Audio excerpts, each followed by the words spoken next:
Assalamualaikum warahmatullahi wabarakatuh. Perkenalkan, nama saya Iin Solihin, SPDI dari kelompok 5, kelompok pohon kelapa yang diketuai oleh Pak Hendro.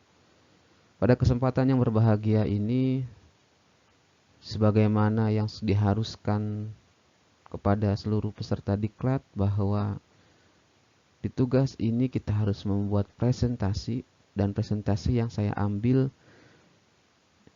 yaitu berjudul Indahnya Moderasi Beragama di Bumi Nusantara.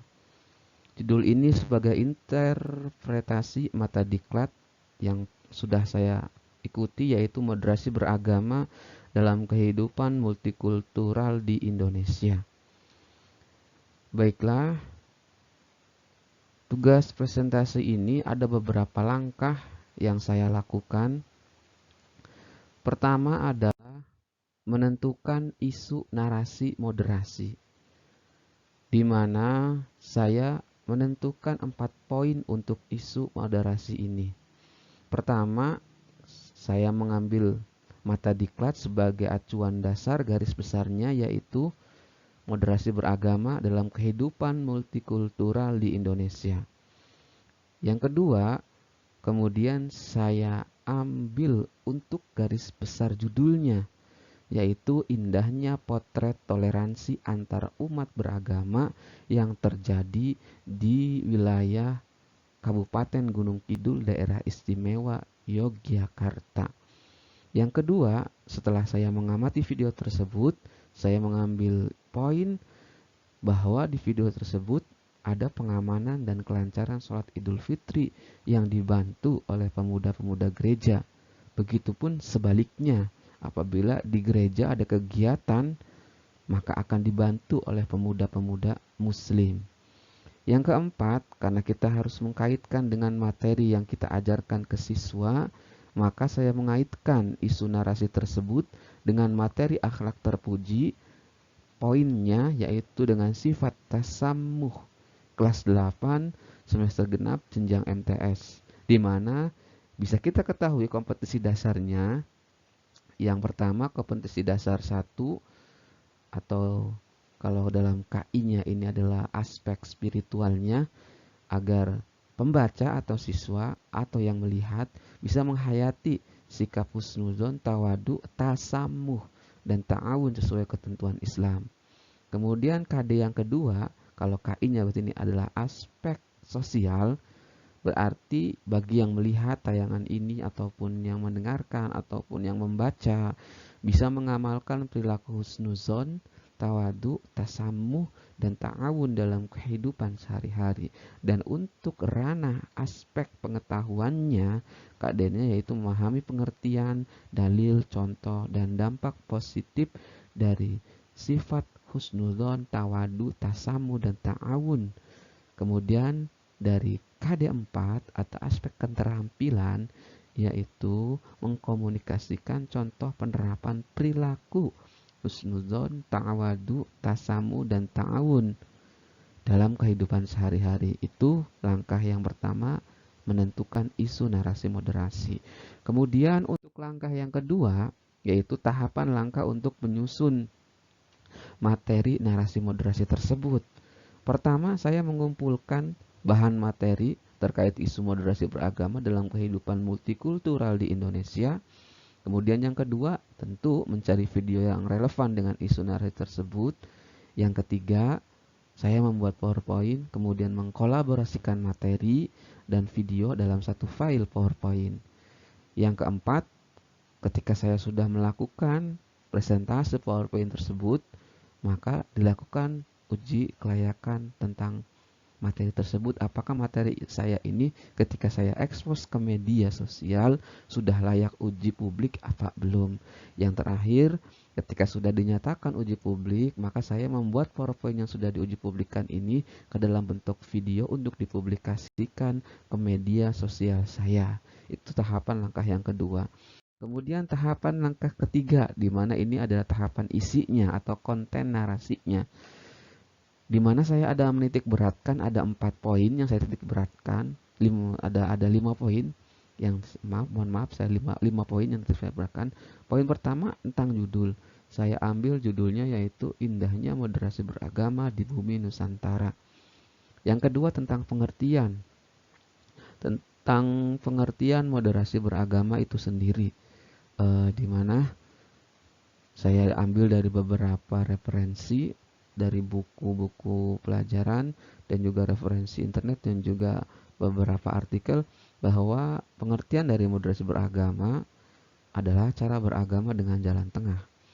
Moderasi juga sama arti dengan toleransi atau tasamuh yang berasal dari bahasa Arab, dari kata tasammaha ya tasammahu tasammuhan. Fi'il madinya tasammaha, fi'il mudhari'nya yatasammahu, dan masdarnya tasammuhan. Kata tasammuhan inilah yang dipakai, yang memiliki arti bisa lapang dada, ramah, murah hati juga bisa, atau toleransi. Nah, itu. Kemudian setelah membahas pengertian, harus dikuatkan dengan dalil, di mana dalil toleransi atau moderasi beragama ini bagi kita umat Islam landasan fundamentalnya yaitu dari Quran surat Al-Kafirun ayat 1 sampai dengan ayat 6. Nah, bisa dilihat nanti ya di esai yang sudah saya buat. Kemudian untuk lebih memfokuskan siswa, maka saya akan menampilkan sebuah video. Video ini adalah video tentang indahnya moderasi beragama yang terjadi di Kabupaten Gunung Kidul, daerah Yogyakarta, di mana waktu itu sholat Idul Fitri dilaksanakan pada hari Minggu dan tempatnya berdekatan dengan gereja setempat. Boleh kita lihat sebentar ya, Bapak Ibu. Kenapa saya menampilkan video ini? Atau pendengar atau penyimak video ini, karena kita harus memberikan fakta bahwa bumi Nusantara atau Negara Kesatuan Republik Indonesia ini memang benar-benar indah. Walaupun dalam tanda kutip memang ada sedikit saja gesekan, tapi kita lihat sisi lainnya ternyata masyarakat kita itu begitu sudah mempraktekkan sikap moderasi beragama dalam lini terkecil pun sudah nyata seperti itu. Seperti yang terjadi dalam video tadi, di mana ketika hari besar Islam atau pelaksanaan hari raya Islam bisa dibantu oleh pemuda gereja, dan sebaliknya karena memang masjidnya berdekatan bisa saling membantu dalam pengamanan kegiatan tersebut. Itu. Kemudian selanjutnya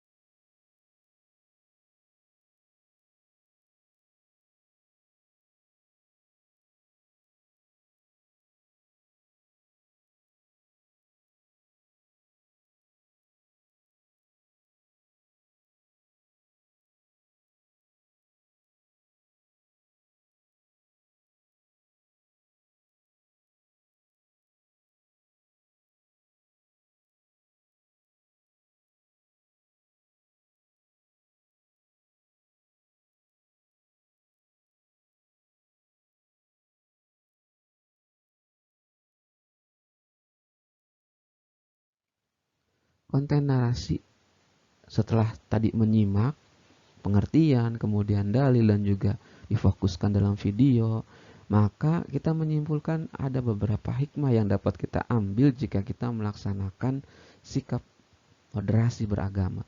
Yang pertama, dengan moderasi beragama atau toleransi atau tasamu dalam umat Islam dapat memberikan kesejukan jiwa kepada diri sendiri dan juga orang lain. Karena sikap moderasi beragama ini atau toleransi ini ketika dilaksanakan dengan baik, subhanallah, masya Allah, luar biasa, akan menimbulkan efek kedamaian yang luar biasa, menimbulkan sikap dan perangai yang mulia dari orang yang melaksanakan toleransi ini. Yang ketiga, mendapatkan teman semakin banyak tanpa membatasi perbedaan agama, karena kita menjunjung toleransi tadi ya, atau tasamuh tadi.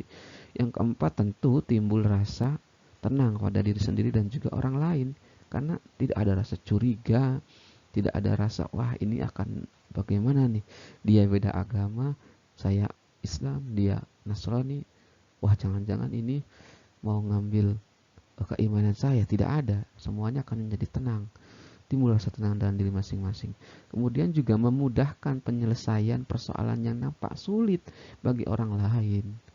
Kadang-kala kan seperti yang telah, kalau isu-isu konflik makan banyak, terutama masalah perbedaan agama di daerah-daerah sana, di luar sana pasti banyak sekali. Kalau kita mengedepankan madrasah beragama, insya Allah kasus-kasus yang pernah terjadi di Indonesia ini tidak akan terjadi. Contoh kasus, kalau dalam materi Pak Marzuki dulu tentang agama dan bina damai, saya membuat kasus tentang masalah Pilkada DKI yang ada salah satu kasusnya, mohon maaf ya Bapak Ibu, di situ ada orang yang berbeda pandangan dalam politik dan dia memilihnya juga pemimpinnya berbeda dengan agamanya. Ketika dia meninggal tidak mau diurus jenazahnya, itu kan sangat sangat sangat tidak bermanusiawi. Kalau kita kedepankan sifat moderasi, tentu persoalan ini akan mudah. Silakan. Soal agama kita, soal pilihan itu berbeda lagi, seperti itu. Kemudian mudah mendapatkan relasi karena kita sudah mengedepankan moderasi beragama, maka relasi atau relationship atau hubungan dengan manusia akan semakin luas, semakin mudah.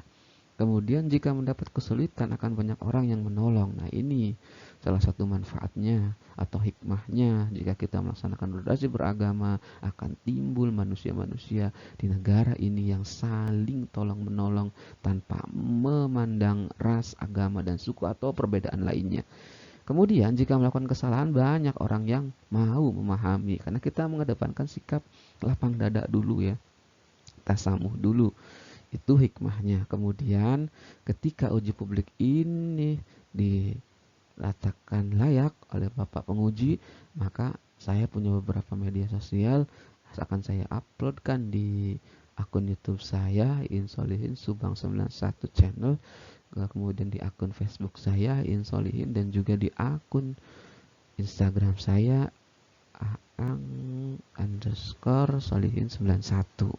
Itu karena zaman sekarang apalagi kita sebagai guru tentu juga harus berpartisipasi di dunia internet ya Bapak Ibu, karena kita juga harus turut andil memberikan dampak positif di dunia maya, karena hampir 90% penikmat dunia maya adalah anak-anak usia remaja atau kisaran 15, bahkan anak kecil pun ada lah seperti itu. Maka kita juga jangan sampai di media sosial hanya sekedar memberikan konten-konten biasa, tapi kita juga harus memberikan konten-konten yang luar biasa yang bisa memberikan dampak positif untuk yang melihatnya.